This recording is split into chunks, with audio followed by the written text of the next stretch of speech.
What a weekend, and tonight's going to be crazy. Elon Musk and Trump teeing off at 8 p.m. Eastern. This is the Sean Spicer Show. We've got a lot to break down. Let's get into it. All right, guys, I hope you had a good weekend. It never slows down. They always say like politics was supposed to be quiet in July and August going into a presidential year. We haven't had a quiet week like ever. Ever. And this weekend, J.D. Vance was out there like doing the marathon of shows. He was on all the shows, crushing it. I mean, anyone who had a concern about J.D. Vance before, he was on his game, just totally killing it. Kamala is now taking over Trump's issues. It's amazing. I have so much to break down. And tonight, as I said, 8 o'clock Eastern, Trump is doing one of those Twitter spaces with Elon. I'm sorry, but I keep having like PTSD from the Ron DeSantis rollout.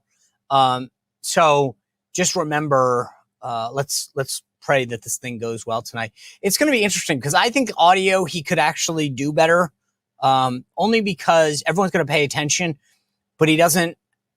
It's I don't know, not being on camera the whole time. You can look at notes, and so I think that this is going to be a big thing. A lot to break down for you today. First and foremost, well, first I want to tell you about this. We have 2 military veterans running for the Senate that I think you're going to want to hear from today. Really important. Hung Cao, retired Navy captain, EOD specialist, running for the Senate in Virginia against Tim Kaine. The media accused him when he talked about the scars of war, said, show us your Purple Heart. Show us your record. Are you kidding me? 26 years, the guy was an explosive ordnance device guy. And they're saying, show us. We want to see your record. Talk about questioning someone's service. And then I've got Sam Brown from Nevada. Now, this is a guy, wow. I mean, he was injured in Afghanistan. He's the real deal. Not that Hung Cao's not. I'm not trying to claim that out. But I mean, these 2 guys, so Sam is West Point grad, Army, Hung Cao, Naval Academy grad, Navy. What 2 great candidates running for the Senate in their respective states. You're going to want to hear this discussion, especially in the backdrop of this, the media saying we can't talk about anyone's service and their record, even though there's serious questions about Tim Walz's. I'll get to that in a second. Biden speaking out, though, for the first time since he was pushed out of the race to CBS's Robert Costa. I want to play you this. You've got to hear this clip. It's so unbelievable. Play the clip. Look, the polls we had showed that it was a neck-and-neck race. Would have been down to the wire. But what happened was a number of my Democratic colleagues in the House and Senate thought that I was going to hurt them in the races. And I was concerned if I stayed in the race, that would be the topic. You'd be interviewing me about why did Nancy Pelosi say, why did so, and I thought it'd be a real distraction. Oh, brutal. He didn't want to have to answer to Nancy Pelosi.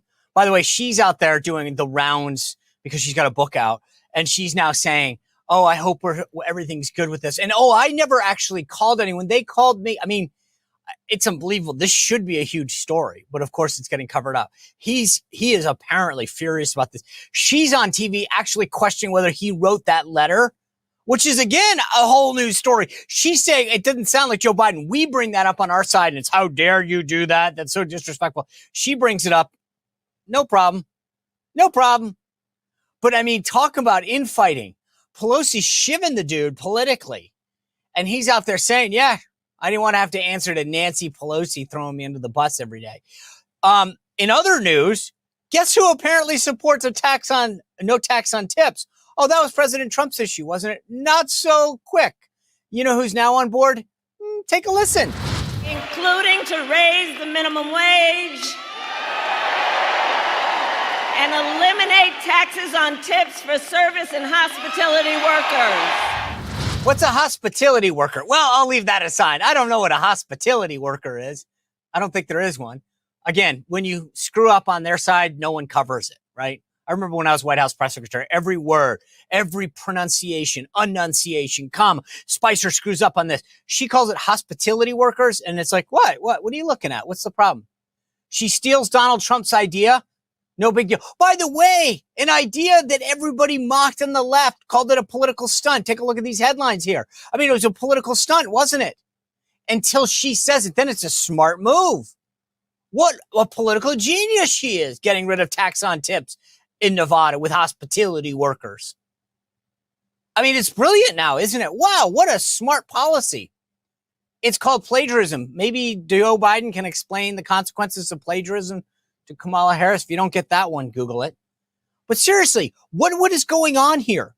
She has no policies, and then the ones that she does have, she flip-flops on or steals them from Trump, and no one has a problem. This is unbelievable. Trump's rightfully pissed. But I'm going to remind you guys of something that I keep saying this, and the analogy is apt over and over again. Yelling at the refs won't win a game. Yes, they pushed him out. Yes, this is insane, the process they followed.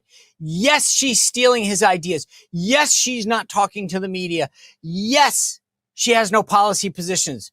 Yes, she's flip-flopped on everything from ending private insurance to fracking to defunding the police to tax on tips. Yes. But if it's working good, this is politics, folks. We've got to stop yelling at the refs and saying unfair, and start playing the game. Too much is at stake. There's a new series of polls showing this thing getting tighter. I get it. They removed the guy. They pushed him out. No one liked him. They thought he was too old. They didn't think he was fit for office, whatever. But there's a new sheriff in town, and she's on the ballot. And this is who we're running against. And on November 6th and 7th and 8th, I don't want to be going, oh, that was unfair. I want to win. I want to be talking about the inauguration and the next 4 years and what we're doing to advance America First agenda. So I get it. It's not fair. But you know what? This is the game. And we got to get in it, and we got to play, and we got to knock on doors and make phone calls and put up signs and talk to our neighbors and explain to them what's at stake. I mean, this is insane. You realize she doesn't, on her website, she's got her bio and a donation page. And that's it. Even the Washington Post this morning is calling her out for it. They don't care. I'm just telling you, it's unbelievable. But they're not going to do anything different. They're getting away with it. They're getting away with it. And so we can yell at the refs or we can do something about it. All right. We have a lot to get into today, by the way. Before that, I mean, as I told you, Hung Cao, the Virginia Republican nominee for Senate, a Navy veteran, an Academy grad who the media has questioned his service, and Sam Brown, retired Army captain from Nevada, are both here with us. I want to tell you, though, about another good guy, a friend of mine named Leo Grillo. Leo founded Delta Rescue, a great, great organization that helps neglected, abused animals of all stripes. Dogs, cats, horses, you name it, doesn't matter. Founded Delta Rescue. You know, if you've heard this before, that when I first met Leo, I called it a shelter. I said, oh, it's a great, I've rescued 3 dogs from shelters. He was like, it's not a shelter, Sean. It's a sanctuary. It's a big difference. I learned it. This is a no-kill sanctuary. When you go to Delta Rescue, check out the videos, by the way, at deltarescue.org. You'll see what I mean. What Leo Grillo has created at Delta Rescue is a no-kill sanctuary for life. They get the veterinary care, the nutritional care for life. And it depends entirely on our support. So when you go to deltarescue.org, it sells itself. Just look at these videos. It's amazing what Leo Grillo has created. And think if you can help sustain this through a donation. $50, $100, $1,000. Leo is appreciative of everything. And more importantly, when you're on that website, you'll see that tab up there that says estate planning. Just if you are an animal lover, you're someone that's rescued animals, think about if you can make Delta Rescue part of your estate, your legacy, stocks, bonds, whatever you have. But it's just something, download it and see if it's right for you. so that Delta Rescue endures for generations and decades to go. Thank you for your consideration. All right, before I bring in Hung Cao and Sam Brown, it was unbelievable what J.D. Vance was doing this weekend. He was on point, and the media wanted to make this about attacking Tim Walz's service. He knew he was going to Iraq. He decided to quit, to retire, whatever word you want to use. Retire. Because he wanted to run for Congress.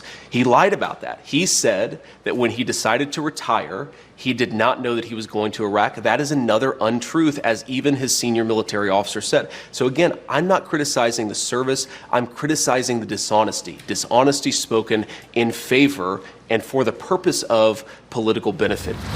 And J.D. Vance was just schooling these folks one after another. It wasn't about their service.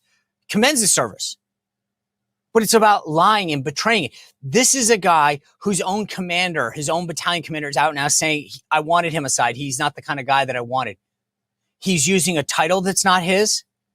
He said he went to Afghanistan. And the Harris campaign, for all of the media, has now corrected two things. They've updated his bio, saying he achieved the rank of command sergeant major. But he didn't retire, which is what he has claimed. That's not true. That's factually inaccurate. And he nodded along saying that he went to Afghanistan. That's not true.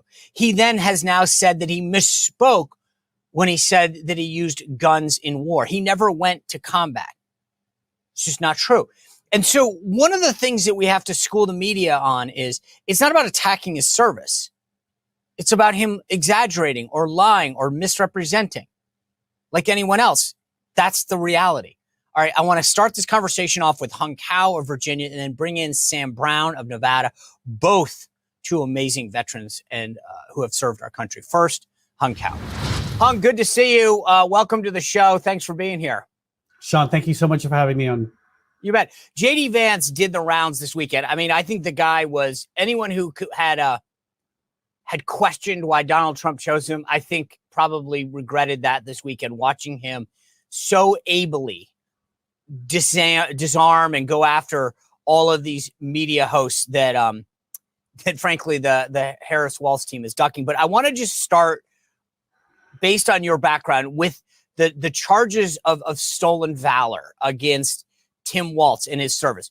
As someone who graduated from the Naval Academy, dealt with EOD, made the rank of captain, like, what do you think are the most damning issues when it comes to Tim Walz, or is this an overblown, as the media would put it, attacking his service?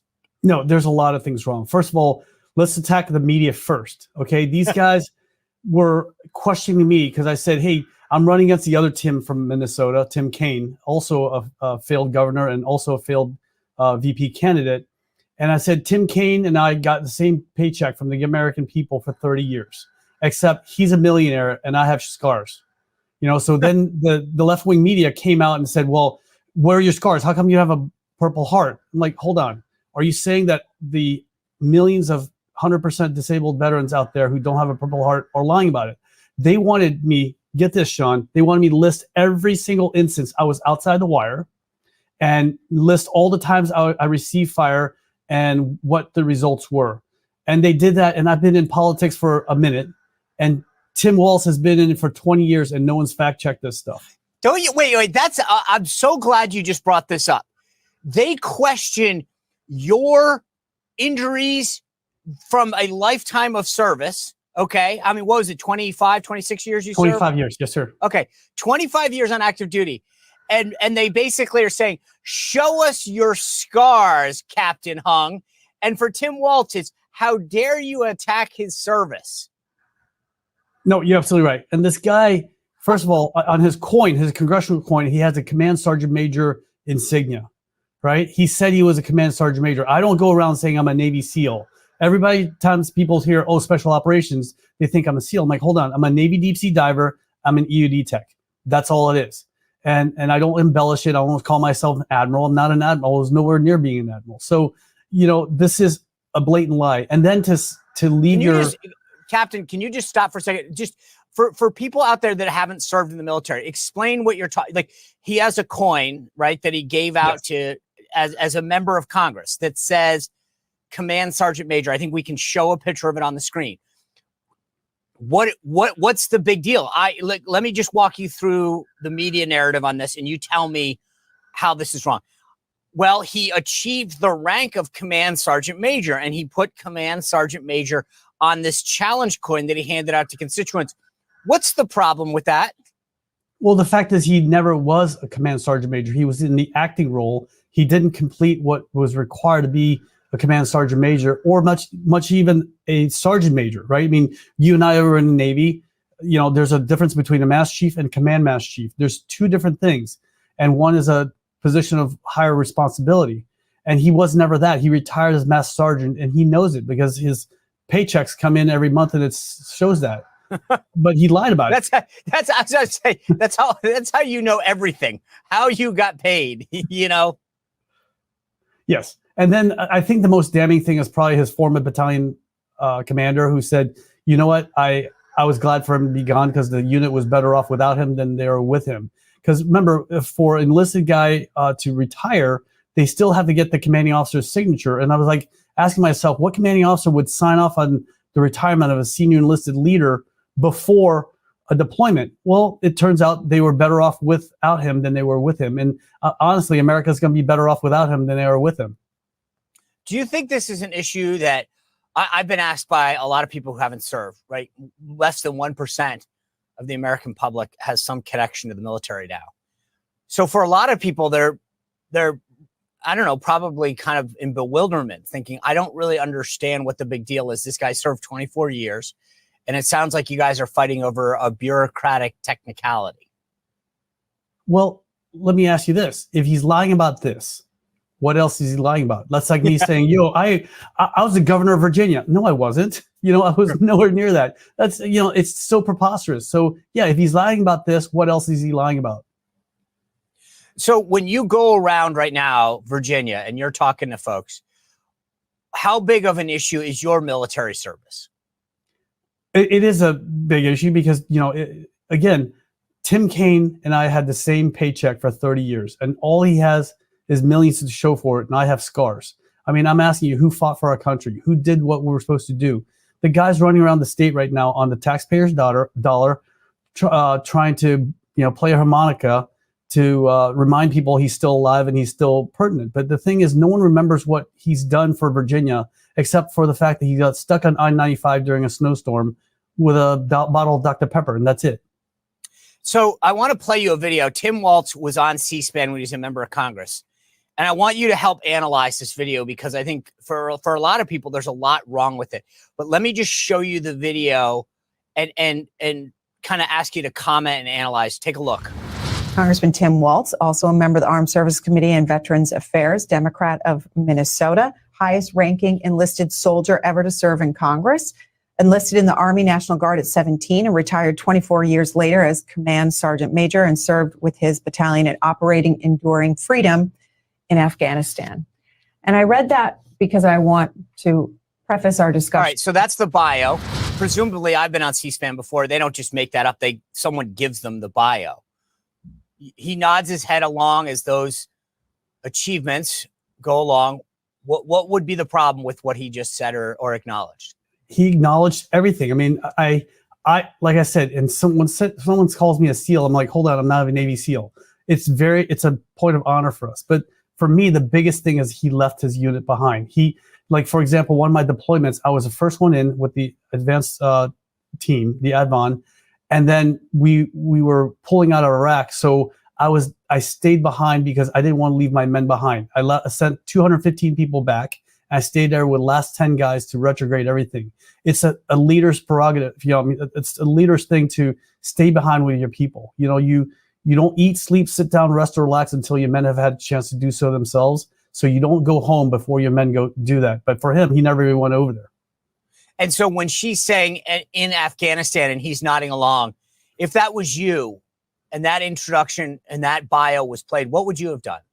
I was like, no. I was never in Afghanistan. I was actually in Italy because, I had to go to Italy so the Hung could deploy to Pakistan at the time. That's what happened. I was actually stationed in Italy and then I had to deploy to Pakistan, whereas he deployed to Italy, which, hey, that's an honorable thing. You're still serving. but don't say you were in Afghanistan. You supported operations in Afghanistan from Italy, but you were not there. Well, and that's the thing that the media is not getting. No one's denigrating his service. He served for 24 years. God bless him for doing it. He enlisted at 17 years old. That's the backbone of the all-volunteer force. But to say that you did something that you didn't do, or earn something that you didn't do, or go to Afghanistan if you didn't, is not something that you should take credit for, right? That's the issue. No, that is the issue. And like I said, if he's lying about that, what else is he lying to us about? Right. So the thing, I loved your speech at the convention, and it echoes a lot of the messaging that you've done on your campaign. You talk about your family fleeing communist Vietnam. Walk us through a little bit about why that's such an important part of your campaign theme. Because, right now, the biggest problem in our country is the border, the southern border. We have millions of illegal aliens coming across the border, including tens of thousands of military-age males. And look, my thing is, don't ask for the American dream if you're not willing to obey the American laws and embrace the American culture. Because I did. I love this country so much. I put my life on the line to defend it every single day for 25 years. But don't you think that beyond just the border and the laws, I think that the communist undertones that we're seeing, the idea that we're drifting away from these principles that make America great, of capitalism and freedom. They love to embrace the word freedom on the left, and then at the same time stifle that very freedom that they love to embrace. No, you're absolutely right. It's not just a Beyonce song. No, I mean, Tim Walz was actually questioning the First Amendment, the freedom of speech. He's like, well, you shouldn't be able to say whatever you want. Well, I'm sorry, but that's what freedom of speech is. You can say the most preposterous thing, and I might not like it. I hate it when people burn the American flag, but you know what? It means that you and I did our job, because they still have that right to do so. It hurts me to the core when I watch the American flag being burned, but it says that we did our job, because they still have the right to do stupid things. That's the thing that's so funny about us on the right. All right, I agree with you. It's sort of like my job as an American is to do what I can to protect the right of others to express themselves, no matter how much I hate it. In fact, real constitutional scholars will talk about the fact that the real goal of the First Amendment is to protect speech that you hate, that you despise.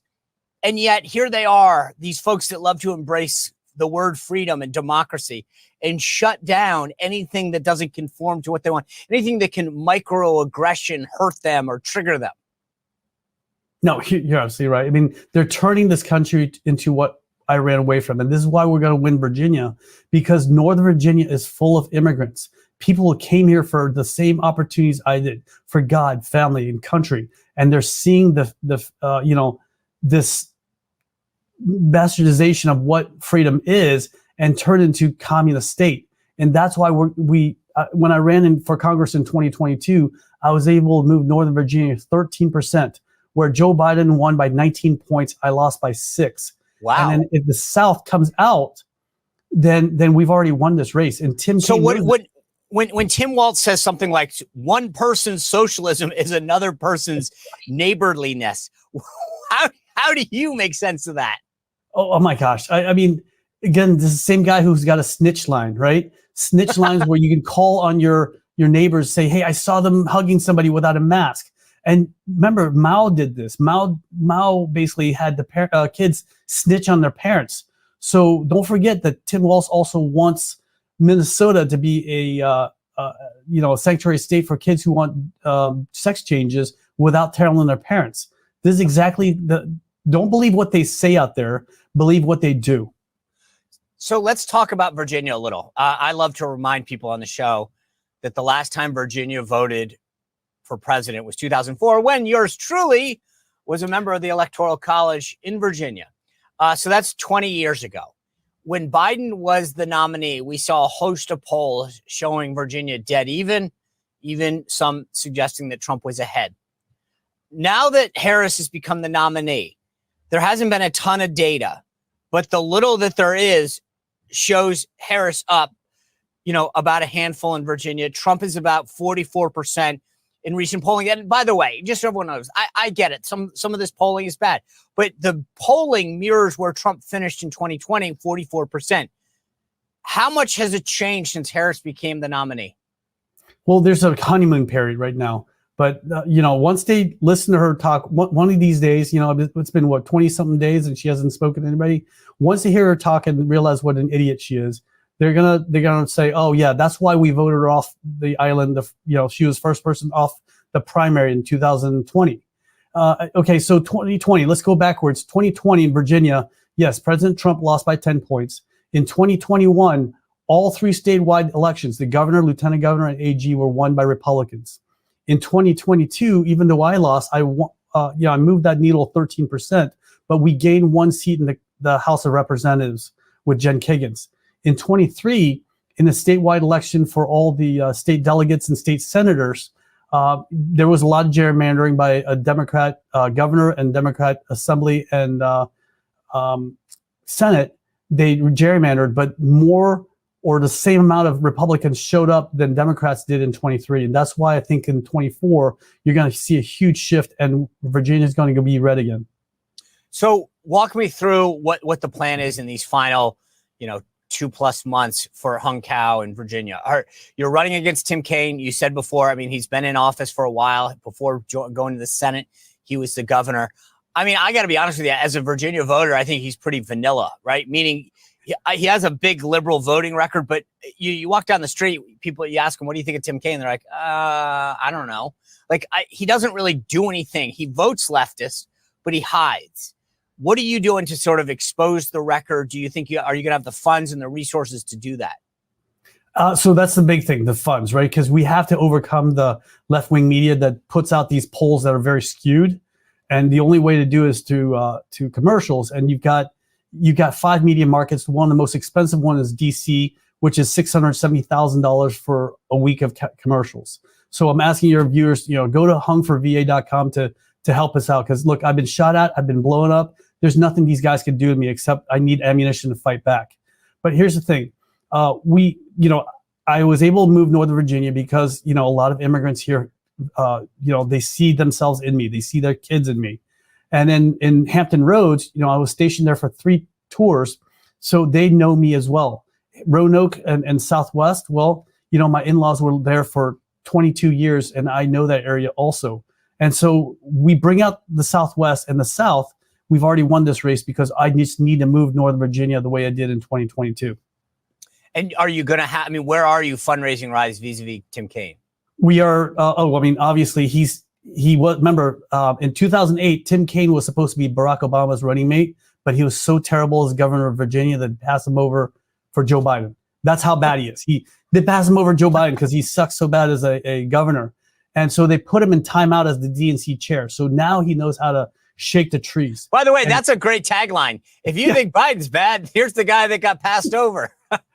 That's exactly it. That's Tim Kaine. It goes around right now blowing the harmonica. Like, you're not seeing me blowing anything in Virginia. I'm going to tell the Virginia voters exactly what's going on right now. We need to secure that border. We need to, push, the economy forward by being energy independent, to push things like, clean American coal in Southwest Virginia, the shipyards in Norfolk and Hampton Roads. And then we're going to get education where it needs to be. We need an America that can build things. So the vocational schools, and they understand that. My father-in-law worked for Norfolk Southern for 22 years, 40 years. He lived in Roanoke for 22 years. But, I know what it takes to move things across America and how to build America. All right. Hung Cao, we'll stay in touch. Thanks for everything. And be safe there on the campaign trail. We'll check back in with you soon. Thank you, Sean. You bet. What a great conversation with Hung Cao. I want to bring in Sam Brown from Nevada. Big issue in Nevada happening over the weekend. Kamala Harris coming out against tips. Well, I got a tip for you. If the IRS comes your way, and guess what? Democrats just spent enough money to hire 50,000 new IRS agents. And trust me when I say this, they're not sitting around twiddling their thumbs. They're coming after you. If you owe 10,000, 10 million, doesn't matter. They're going to find you. Professional, personal, but do not engage with the IRS. Whether they call you, they send you a letter, they show up at your door without professional help. Now, I think the best people in the game right now are the folks at Tax Network. They have recovered over $1 billion, $1 billion for their clients. If the IRS calls you, visits you, sends you a letter, get professional help. Call the people at Tax Network, 1-800-245-6000, or better yet, go to tnusa.com/Sean Spicer, tnusa.com/Sean Spicer, and get the expertise of the people at Tax Network USA. Do not try to battle the IRS alone. They have the full resources of the federal government. All right, I want to bring in retired Army Captain Sam Brown, who is the candidate from Nevada. Before that, a video he just posted about the Democrats' attack on him. I am proud of my scars. They might look a little different, but it gives me an opportunity to encourage others. And so lean into it. Lean into the things that make you unique. Lean into the things that others might call weird, and realize that your experience, whether it was suffering or something else, gives you an opportunity to connect with others and give them hope. Sam Brown, welcome to the show. Why did you tell me why you felt the need to react to in the video that we just played for folks? You know, we live in an era where people seem to try and make a name for themselves by tearing others down. And what I found in my own life, Sean, is that sometimes it's the things that kind of beat us up, scar us, might be a little bit different, that is actually a strength of ours. And I'm just sick and tired of this kind of culture of tear downs that we live in. And frankly, I think that more people shouldn't be afraid to show, who they really are. And, the Democrats can attack me on a number of things. Maybe we have a disagreement in policy. But at the end of the day, the message isn't so much about politics. It's about personal pride and having confidence that we are all special. We're all unique, but we all have a purpose, and we should really lean into that. Yeah, I agree with you. I feel it's like, so I just had Hung Cao on the show, right? He served for 25 years in the Navy. It's interesting that he's had attacks about his service. They post this video about you. And I just want to it seems like there's a double standard when it comes to service. Like they can attack people on the right for their service, but we're not supposed to be talking about their side, anyone on their side that served. Do you think there's a media double standard and a leftist standard when it comes to what you can say about somebody's service? Well, yeah. I mean, Sean, look, there's a double standard in a lot of things, and that's just one example of it. If you're a conservative, if you're a Republican running for office, you're going to be nitpicked about every single thing, whether it's policy, it's your biography, it's your professional, history. This is what the media does as an apparatus of the Democrat Party. And it's no surprise that that's the way they operate, in part because they're trying to cover up for their own failures, and they're trying to gaslight the American people on the issues that look, Nevadans, when I talk to them about, what's going on in their life, the number one concern is still financial hardship. It's still higher cost. It's, a fear of inflation. It's that, housing prices are so high, interest rates are so high, people can't afford to buy a home. The border crisis that, by the way, we had this border czar named Kamala Harris, overseeing. It's been a absolute disaster. It's been a humanitarian crisis. It's led to a scourge of fentanyl, killing 100,000 people a year. I mean, known terrorists coming across the world. I mean, so these are the issues and concerns that Nevadans have. And frankly, the media is trying to kind of get people to be distracted, and in my estimation, from those real issues and focus on these other things. So you talk about issues that your constituents would face out there in Nevada.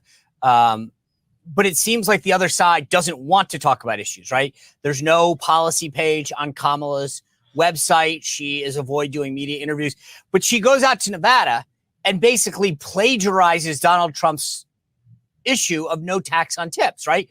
So let me just ask you this. You talk about how financially strapped so many people out there are. If I'm a voter in Nevada right now and I hear Trump saying no tax on tips, Kamala comes out this weekend and says no tax on tips, I get it. It's plagiarism. It's stolen. But if you're a voter in Nevada, do you care now? Do you go, great, both sides don't want it? You know, what I think I'm doing is I'm saying, well, hey, here's a proposal that was introduced and championed by Donald Trump that now has got Democrats, even in Congress, signing on to it. Initially, my opponent, Jackie Rosen, came out. Her campaign had some bizarre statement about how, this is sort of a campaign gimmick. Literally said, this policy will hurt working class Nevadans. Now we hear back from the voters on this. This is something, again, that President Trump introduced. I was all over it immediately, along with so many other Republicans. And now they are saying that they are for it. So here's the good news for voters, is there is no excuse for us to not be able to get this through, regardless of how slim a Republican majority may be come January of 25. So look, I'm excited. This is a win for Nevadans. This is a win for so many Americans. And look, here's another thing that we can add on to this list is no tax on Social Security for seniors. It's amazing to me that started as a tax out of income and is being taxed again. We owe it to our seniors, especially at a time where these policies have left so many strapped. In fact, I've got a neighbor who had to go back to work because Social Security and her reverse mortgage weren't enough to make ends meet. These are the sort of policies that are championed by Republicans. And if this administration, being the Biden administration and Kamala Harris, want to jump onto it later, look, let's take that victory through with bipartisan legislation in 2025. So let me just ask you, tactically speaking, right? Is it better to embrace? It seems like what I'm hearing from you is let's embrace the issue and take the win, take the W. Or is it better to call out their hypocrisy and their flip-flops and saying it's amazing? Jackie Rosen said this was a political scam or whatever she said. Here's who she really is. She'll say anything. Or is it better to take the W and say, great, now we've got a commitment that this isn't going to happen?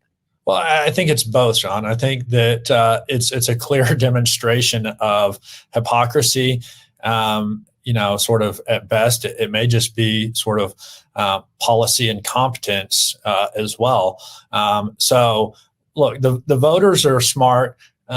We can illustrate the hypocrisy. We can illustrate. Look, at the end of the day, what we're seeing is sort of the difference in leadership versus following. President Trump has been leading. Kamala's following. I've been leading. Jackie Rosen's been following. And at the end of the day, people who are struggling with these tough issues in life need leaders, not followers. And we'll remind them of that. But then let's also take that win all the way through and create some legislation that gets signed into law.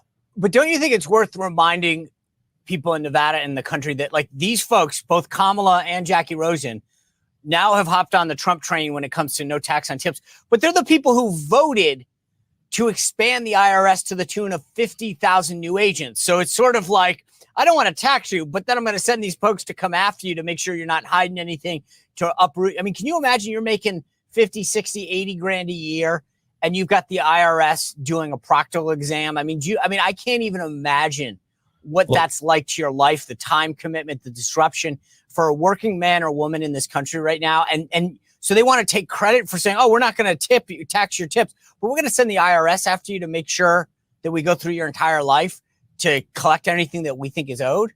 Yeah, no, it's a fair point. And I think that a lot of folks realize that. I mean, I was out just 2 nights ago with my family.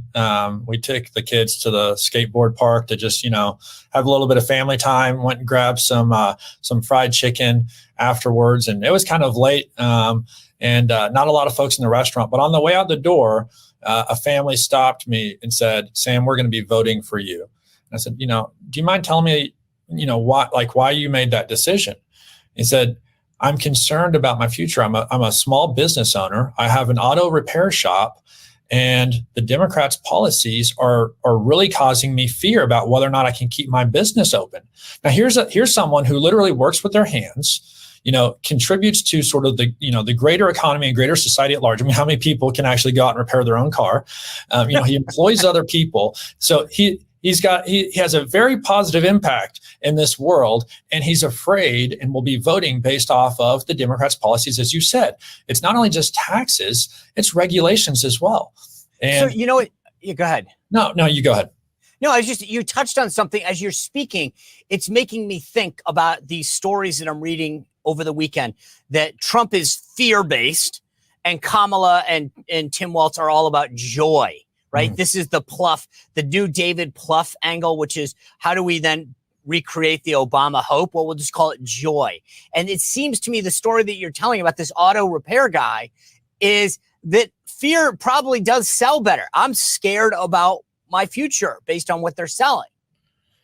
Yeah, I think it activates people, right, to a point of doing something. In this case, getting out to vote.